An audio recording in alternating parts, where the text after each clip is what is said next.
सुप्रभात बहनों। आज हम बाल गोविंद भगत जो हम पाठ पढ़ा रहे थे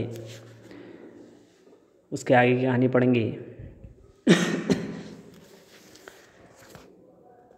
कह रहे हैं, न जाने किस वक्त जग कर वह नदी स्नान को जाते, गांव से 2 मील दूर है। बाल गोविंद भगत प्रातःकाल ही जो है स्नान के लिए जाते थे नदी में, और नदी गांव से लगभग 2 मील दूर थी। वहाँ से नहा धोकर लौटते और गांव के बाहरी पोखरे के ऊंचे भिंडे पर अपनी खजड़ी लेकर जा बैठते और अपने गाने टेरने लगते। नहा धो के आने के बाद किसी ऊंचे स्थान पर बैठ करके हाथ में खजड़ी ले करके जो है अपने कीर्तन भजन जो है वो करने लगते थे। मैं शुरू से ही देर तक सोने वाला हूँ। लेखक कह रहे हैं, मेरी आदत है कि मैं देर तक सोता हूँ, किंतु एक दिन माघ के उस दांत किटकिटाने वाली भोर में भी, जाड़ों का समय है, माघ का महीना है जिसमें अत्यधिक ठंड होती है प्रातःकाल के समय, उनका संगीत मुझे पोखरे पर ले गया था।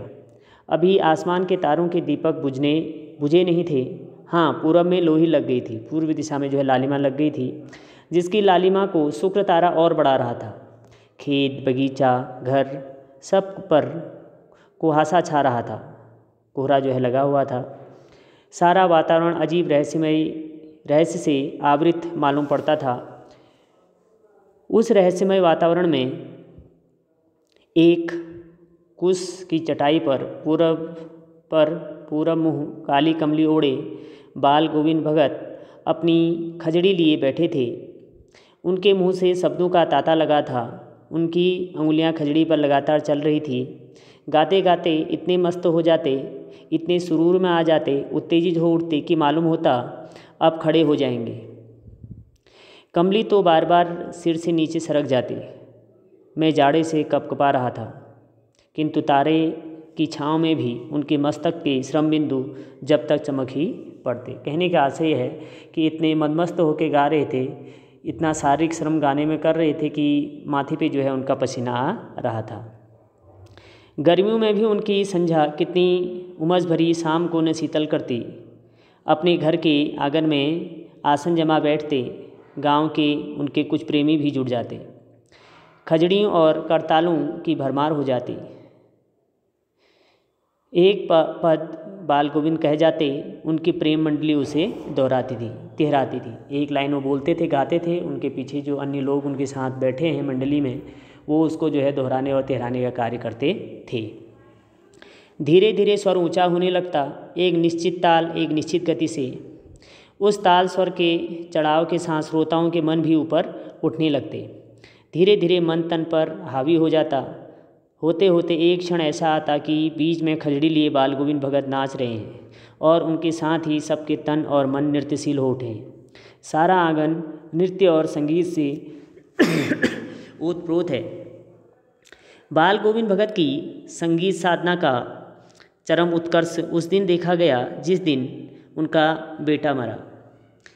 इकलौता बेटा था वह, कुछ सुस्त बौधा सा रहता था, किंतु इसी कारण बाल गोविंद भगत उसे और भी मानते थे। उनकी समझ में उनका ये मानना था कि ऐसे आदमियों पर ही ज़्यादा नज़र रखनी चाहिए या प्यार करना चाहिए, क्योंकि ये निगरानी और मोहब्बत के ज़्यादा हकदार होते हैं। बड़ी सास से उनकी शादी कराई थी। पौतुहू बड़ी ही सुभग और सुशील मिली थी। घर की पूरी प्रबंधिका बनकर भगत को बहुत कुछ दुनियादारी से निवृत्त कर दिया था उसने। उनका बेटा बीमार है, इसकी खबर रखने की लोगों को कहाँ फुर्सत, किंतु मौत तो अपनी ओर सबका ध्यान आकृष्ट करती है या खींच कर ही रहती है। हमने सुना बाल गोविंद भगत का बेटा मर गया। एक दिन ऐसा भी आया कि बीमारी जो है उसको मृत्यु तक ले आई। कौतूहल बस उनके घर गया, देखकर दंग रह गया। बेटे को आंगन में एक चटाई पर लेटाकर एक सफ़ेद कपड़े से ढांक रखा है। वह कुछ फूल तो हमेशा ही रोपते रहते। उन फूलों में से कुछ तोड़कर उस पर बिखरा दिए हैं। फूल और तुलसी दल भी सिरहाने एक चिराग जला रखा है।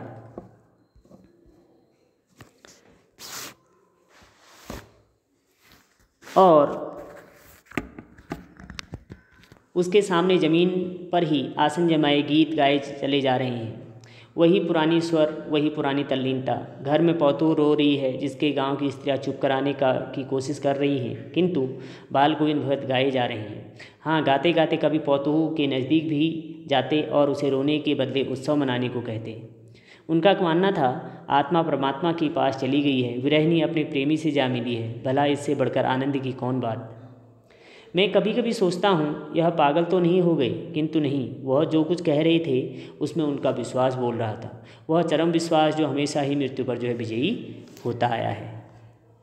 बेटे के क्रियाक्रम में तूल नहीं किया, पौतुहू से ही आग दिलाई उसकी, किंतु जो ही श्राद्ध की अवधि पूरी हो गई, पौतुहू के भाई को बुलाकर उसके साथ कर दिया, यह आदेश देते हुए कि उसकी दूसरी शादी कर देना। इधर पौतू रो रह कर कहती, मैं चली जाऊंगी तो बुढ़ापे में कौन आपके लिए भोजन बनाएगा, बीमार पड़े तो कौन एक चुल्लू पानी भी देगा। मैं पैर पड़ती हूँ, मुझे अपने चरणों से अलग नहीं कीजिए। लेकिन भगत का निर्णय अटल था, तू जा, नहीं तो मैं ही इस घर को छोड़कर चल दूँगा। यह थी उनकी आखिरी दलील, और इस दलील के आगे बेचारी की क्या चलती। उन्होंने कहा, तू जाती है तो जा, नहीं तो मैं ही घर छोड़ के चला जाऊँगा। बाल गोविंद भगत की मौत उनके ही अनुरूप हुई। वह हर वर्ष गंगा स्नान करने जाते। स्नान पर उतनी आस्था नहीं रखते जितना संत समागम और लोक दर्शन पर। पैदल ही जाते। करीब 30 कोस पर गंगा थी।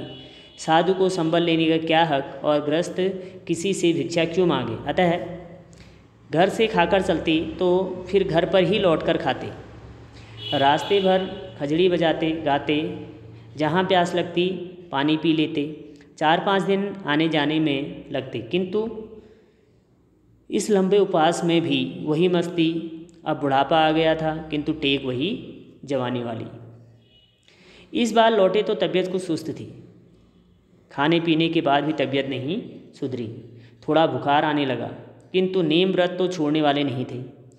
वही दोनों जून के गीत, स्नान ध्यान खेती बाड़ी देखना दिन दिन छींचने लगे, कमज़ोर होते आए।